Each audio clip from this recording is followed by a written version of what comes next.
Celestial blessings, my name is Helen Demetriou, and today I'm going to talk about my descent, my journey into the underworld.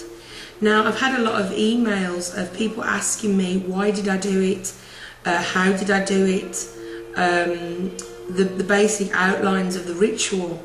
And it was funny because at first I wasn't going to share anything about this descent. People knew that I was going on a journey, but I didn't tell them when, because you know, I know that there are some people that probably watch my videos, the ones that are thumbing them down especially, who I didn't want them to, you know, it could have been dangerous for me. I mean, it was as dangerous as it is. I didn't want anything added, you know, added onto it. So why did I do it? Well, I'll put a link to the in the underbar about that expresses an ancient text that was found, well, not text, it was chiseled onto a tablet, about the descent of Inanna. And at the beginning it expresses how Inanna put her ear to the earth. And the thing is, when you put your ear into the earth in ancient Sumeria, ear and knowledge is the same thing. So she was looking for knowledge, and this is one of the things that I wanted to find. One of the next steps that I had to make. Another reason why I wanted to do this was not just for the knowledge and the added wisdom, was because I want to see through the illusion, through what society is ingrained into me. And even though my beliefs have changed considerably since, you know, I was a child, they're still there in my subconscious. And it's the same as all of us. Even though we've left certain religions and we've maybe following certain pantheons or certain beliefs, deities, we still have what society drummed into us from school, from our parents, from our friends. It's still ingrained in our subconscious, and I wanted to be able to see through the illusion so that I'm not clouded by any judgment. For example, you know that I've been studying more into the Old Testament. That is because each culture takes from another and they create something else to make it their own, but it doesn't mean that there is no truth in it. So we all know that from the Bible, for example, they took from the surrounding cultures, and the main one where it all began, the oldest civilization, is ancient Sumer, which is modern day Iraq. Just looking at the time. So I needed to find some truths. I wanted to find the goddess in the Old Testament. I wanted to find the different deities in the Old Testament, and I found that. But I didn't want my judgment clouding my vision, so that I could see as it is and not from what I've been taught or what's been ingrained into me, or the effects and actions or reactions I've had from all my life growing up, being taught to believe one thing and that one thing is truth. I also did it because I needed to shed some of my ego. And what you do is, when you go down into the underworld, you have to face Erishkagal, which is the goddess of the underworld. And in psychological terms, she's your shadow self. She's your ego. She's the being that is a part of you that you refuse to acknowledge, either through shame, embarrassment, or because it's just too painful to accept that that is a part of yourself. It's also the part of yourself that you've neglected and you didn't want to face. So she plays the part of the Queen of Hades, and also as your shadow self, as your ego. Now, when you go down into the underworld, you have to pass through 7 gates. And in each of these 7 gates, you have to surrender an item of clothing or jewellery that you're wearing. Now, to help others to understand what to wear, everybody will choose different things. In the story of the Descent of Inanna, she wears her crown, which is a godhead. She wears earrings, lapis beads around her neck, a breast shield that says "Come, man, come." She holds a measuring rod and a girdle and a bangle around her wrist, and her royal robes. Now, for me, I showed you that I used the tiara that I got married in, and that was a representation of my godhead. So I wore that. My wand was my measuring stick. I had my pomegranate pendant as my necklace, earrings, and also my bra, because that is that is my breastplate. That connects me to my feminine side, my come man come. Also my wedding ring instead of a bangle, because that is associated with Helen. That is a part of who I am in this incarnation. And also for my girdle was my underwear, because that relates to the chakras, and they all do relate to the chakras, because there are 7 items, there are 7 main chakras. You have your crown. The third eye was associated with my earrings, throat with my necklace, bra with my heart, come man come, which is my heart, which is like love and passion, but it's also to do with my femininity. My girdle, this was my underwear, as I said. Measuring rod was was my wand, and my ring was the bangle. And for my royal robes, I wore a shawl. And at each gate, you have to remove one of those items. At the first gate, Neti, the gatekeeper, who is a servant of Irishkagal, he asks you, who are you? And what are you doing here? And which I answered, my name is Inana, and I'm on my way to the east. And many of you know that this is used in many Wiccan and Freemason rituals. I'm not a Freemason. I'm just trying to explain to you that the East is regarded as a place of knowledge. It represents knowledge and wisdom. And you know, Inanna, she descended twice. She first descended from heaven to earth, and then from earth to the underworld, because her goal was to become a triple goddess. She is known as a moon goddess and sun goddess and a star goddess, because she's the goddess of heaven. She's the goddess of the evening and morning star, which is the moon and the sun. And she became the goddess of the queen of earth, because she entered into the sacred marriage, the Hieros Gamos, with Demetriou. Her goal was to unite the earth, the people of the earth, and that was one of the main goals that she had in mind, to unite the people of the earth, but also to unite divinity with the earth, to bring the divine back to earth, so that they would live together, live among each other, and they did in those times, if you believe it or not. So then she wanted to go to the underworld, and her reason that she gave to Irishkagal was because she wanted to witness the funeral rites of her husband, of Irishkagal's husband, known as the Bull of Heaven, because there was a lot of knowledge in learning these rites. So basically she had mastered being the Queen of Heaven. She had mastered being the Queen of Earth. So by now she was a maiden and a mother goddess. You see her path, if you read about her path, you see it in the Hulupu tree. She denies Lilith at that point, because she's not ready yet to take on, to learn the femininity, the sexuality about marriage. She's learning as the maiden. From the Hulupu tree, she turns into a mother when she enters into the marriage, the sacred marriage of the Musi. She becomes a mother aspect, and then when she goes to the underworld, she becomes the crone. So she learns all about life and death, about the divinities, about heaven and earth, and her goal, one of the goals of going into the underworld, is for humanity, not for the good of people of humanity or the negative people of humanity, for humanity, for life itself.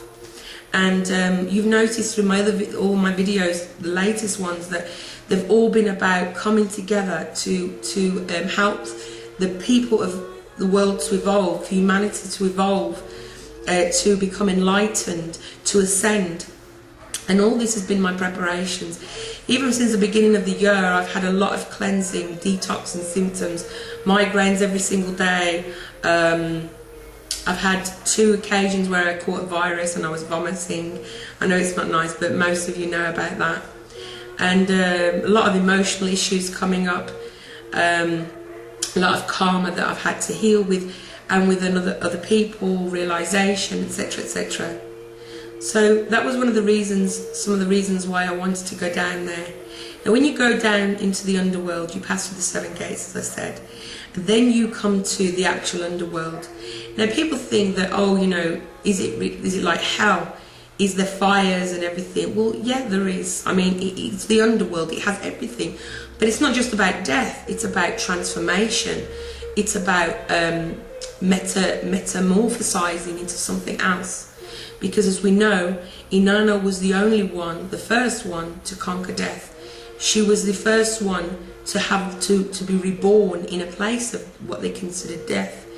Yet it is a place of transformation, it's a place of wisdom and learning and knowing. It's not just this fiery place. There are demons in there, there are negative entities, and when you go down there you have nothing, because you have stripped yourself naked of anything that can protect you or who identifies you as who you are. It's just you and your soul, and you have no help really, any interaction with the outside or with the divinities. So it's just you and your soul. It was just me and my soul. So as we know, Inanna, she's the queen of heaven, the queen of earth, yet she's stripped of everything. So she's bare and naked and humiliated, because she's forced to bend low, to put her head down, to bow down. She has lost all of her royal garb, all of her status, and she stands before the judges and Ereshkigal, and the judges judge her, and Ereshkigal, who is fed up basically of Inanna neglecting that side of herself, that she turns her into a rotting corpse and hangs her on a stake. Although when I went down, Ereshkigal was me. She had my face, and she started accusing me of all the times that I've neglected her aka another aspect of me, things that I've done that I was ashamed of, that I didn't want to admit to myself, although I didn't admit, but I just didn't want to deal with it yet, things that I thought that I'd healed from but hadn't. So I remember saying to her, look, let's just work together, because if we do this we can become whole. And I stood before the judges and I waited to be judged, and they says to me, we don't really have anything on you in this incarnation. You've healed from a lot of your karma, but you just go through the motions with the Ereshkigal, which was pretty funny. But I've been in front of the judges before, in different situations, different meditations. So Ereshkigal was blaming me for things that I've done, basically, that I've hurt myself. Times that I've hurt myself and I haven't healed myself, and it is a part of myself, it is like a separate entity on some occasions, that I haven't bothered to love that dark side of myself, that shadow self, the ego. I haven't loved it. This is what I was explaining many times about the ego is not always a bad thing. You know, you have to face it, you have to look it in the eye. Just don't pretend it's not there and say, well, I shouldn't say that because that is ego talking. You know, the ego can help us to survive many situations. I know many women that have been in situations, and men, where maybe a woman was being beaten and she behaved in a certain way, which you could say is ego, yet it helped her to survive.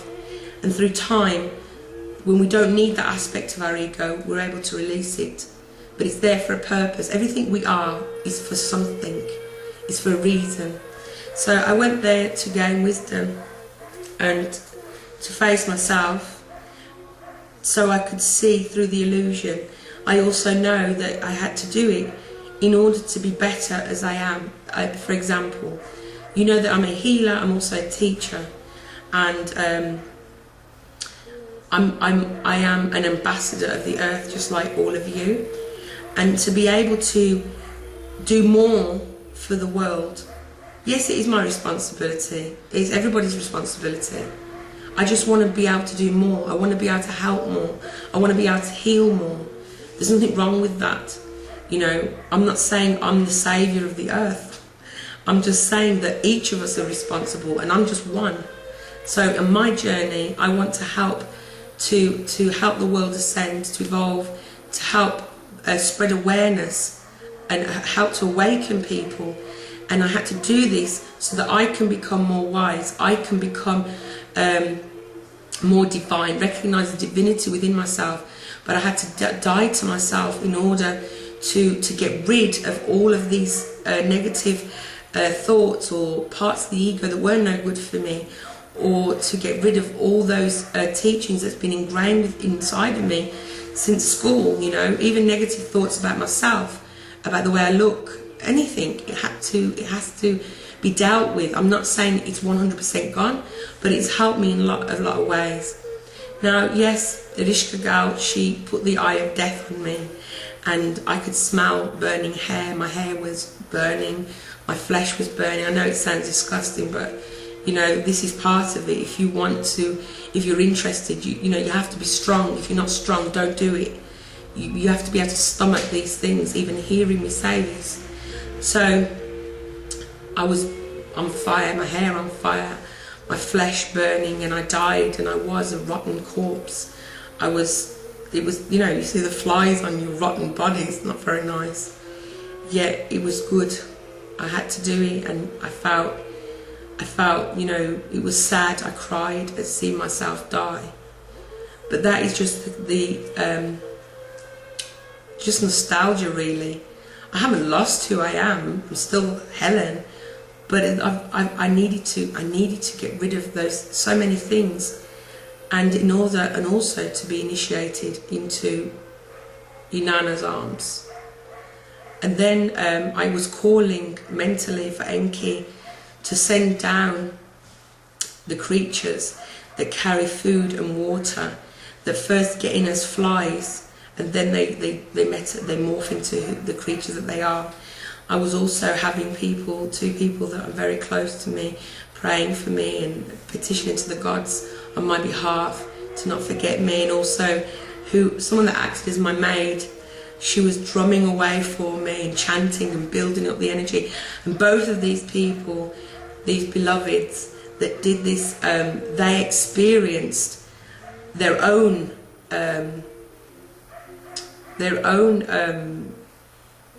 what's gone out my head? They had their own experiences, their own supernatural experiences, their own realization, and it helped them too. You know, for what they did for me, they were rewarded, not by me, but by the divine, and they were given knowledge and enlightenment. So I was reborn, and then I had, as I was coming out of the underworld, I mean, at one point I opened my eyes and I could see demons, and you may not believe in it, but it's true. You may not believe, it's up to you. And I saw demons and black shadows racing across the room. I knew that because, you know, when you do your circle, I also did the lesser banishing ritual beforehand to make the whole space sacred, but also the circle. I cast a circle. I could see them around. It's like they weren't in, but around. And I knew that I was in this place. It wasn't just a meditation.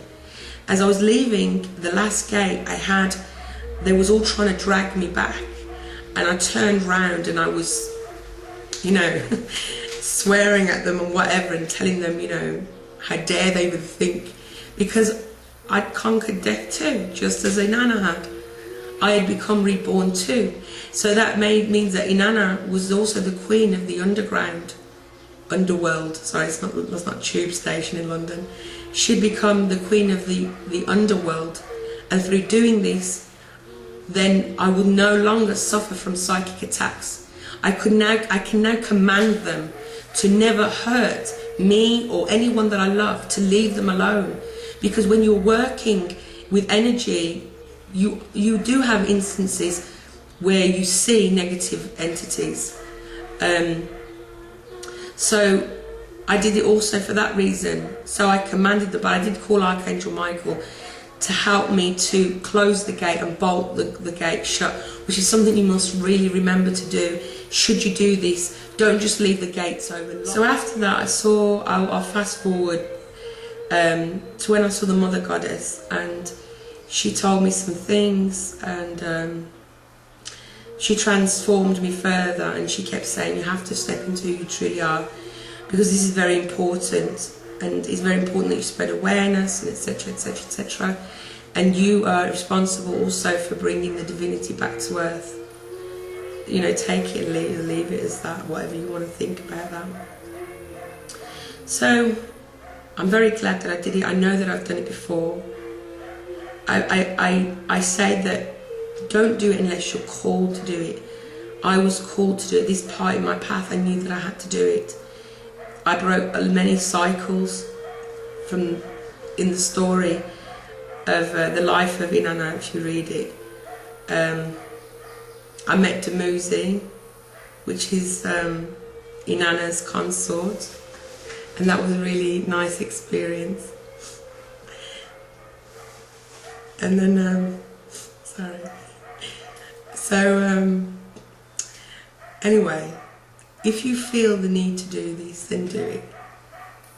But you must be prepared, you must be ready, you must take time researching all about Inanna, how she's come forward from that time into our modern day world. Who was she in the different cultures? How was she seen? So if you feel that that is what you need to do, and you hear the divinity saying, you know, do it, then do it. Because it empowers you and it makes you, turns you into somebody that can give more and serve humanity more, and be,